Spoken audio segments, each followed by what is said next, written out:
Oke, untuk teman-teman yang sekarang sedang merasakan dalam keadaan terpuruk, baik dari segi finansial, ekonomi, ataupun lagi sedang punya masalah, itu yang bisa dilakukan yang pertama adalah menurunkan gelombang otak.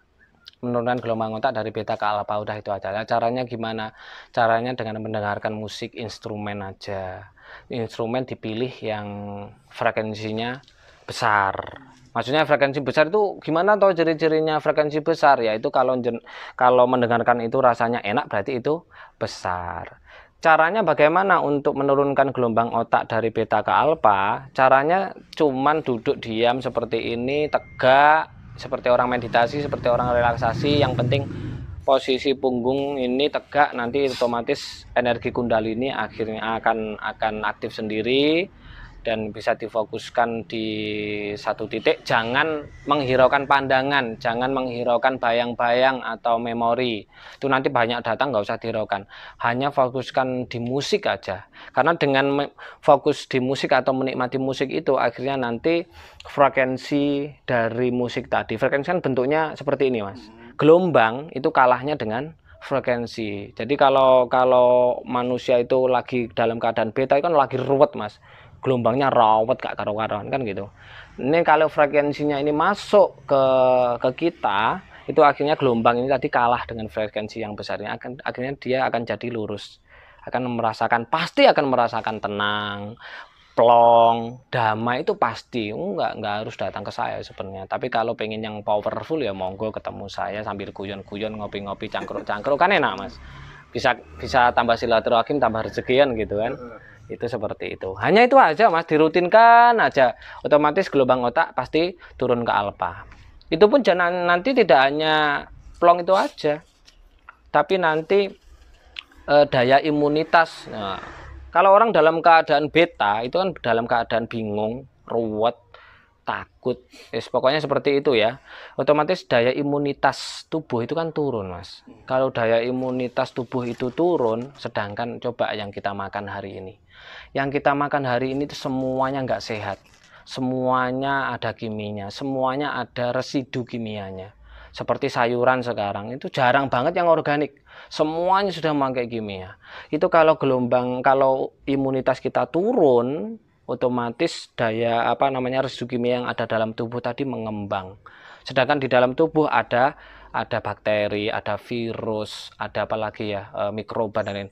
Itu yang jahat-jahat dia akan menggerogoti tubuh kita. Ketika kita menggerogoti tubuh kita, akhirnya ada yang kanker, stroke, diabetes. Sekarang kan umur 30 yang stroke banyak, Mas, sampai pedot-pedot gini-gini kan. Itu banyak banget karena memang selalu dalam keadaan gelombang otak beta. Paling enggak dengan mendengarkan musik itu akan turun ke alfa, setidaknya akan imunitasnya naik. Jadi akhirnya sehat lah intinya.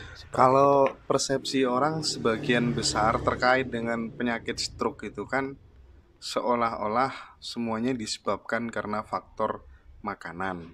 Ya, ya. Padahal kalau keyakinan saya pasti ada faktor lain berupa pikiran. Kalau Mas Yunus bagaimana? Ya. Kalau dari segi yang dipahami banyak orang, saya juga sepaham dengan Mas Hendra bahwa kebanyakan pikiran ya, sepaneng dan lain-lain. Tapi kalau dijelaskan secara masuk akal, sebenarnya seperti ini.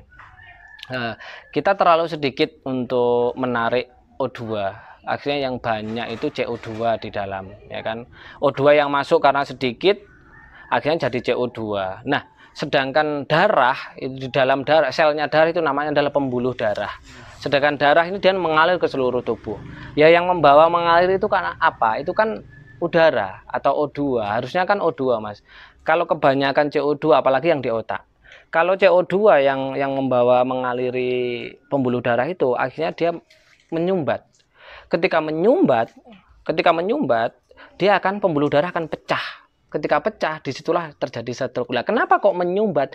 Karena urat tadi dia menyempit, karena dia lagi banyak pikiran, lagi ego, lagi dalam keadaan marah dan lain-lain. Makanya dia kan tegang, Mas. Otaknya tegang, otomatis urat itu akhirnya menyempit. Jalannya pembuluh darah menyempit, akhirnya dia menyumbat. pembuluh darah ini ketika menyumbat ketabrak terus, akhirnya yang depan ini pecah tel, akhirnya dia terjadi stroke. Makanya harus pernafasan. Paling enggak pernafasan lah, pernafasan mana? Jangan perut. Nanti kalau pernafasan perut tambah ego. Pernafasannya harus di jantung. Sebenarnya mudah Mas, cita-cita ya, cita-cita dan keinginan dan harapan itu tinggal masukkan ke alam bawah sadar aja Mas. Ke alam bawah sadar, otomatis semua itu kalau sudah masuk alam bawah sadar itu pasti terwujud. Cuman pertanyaannya alam bawah sadar di sini harus dibersihkan dulu dari apa? Dari kata-kata yang sudah sering terlontarkan. Dari kata-kata apa? Negatif. Apa mosok iso yo dari polisi? Kan seperti itu. Wong aku gak duwe duit kan seperti itu. Lah duwe Gusti Allah apa gak kan gitu kan? Pertanyaan kan gitu. Lek gak duwe Gusti Allah ya berarti ya gak iso gitu loh.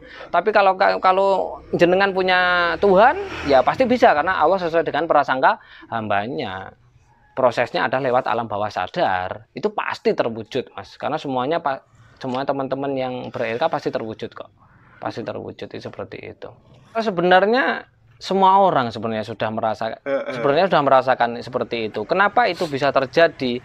Itu pada waktu kita dalam keadaan gelombang alfa. Kita bahagia akhirnya terjadi. Semua keinginan, doa, cita-cita itu nggak terjadi karena otak kita selalu beta. Coba kalau beta, itu makanya kalau di dalam Islam lebih dikenal haisulayah tasib. Rezeki yang tidak disangka-sangka. Ternyata kuncinya rezeki yang tidak disangka-sangka kita dalam keadaan gelombang otak alfa atau dalam keadaan tenang, bahagia, otomatis tadi yang alam bawah sadar dia keluar mewujudkan. Semua orang sudah merasakan sebenarnya, nggak harus pakai RK kok sebenarnya Mas. Ini kan hanya sebuah metode.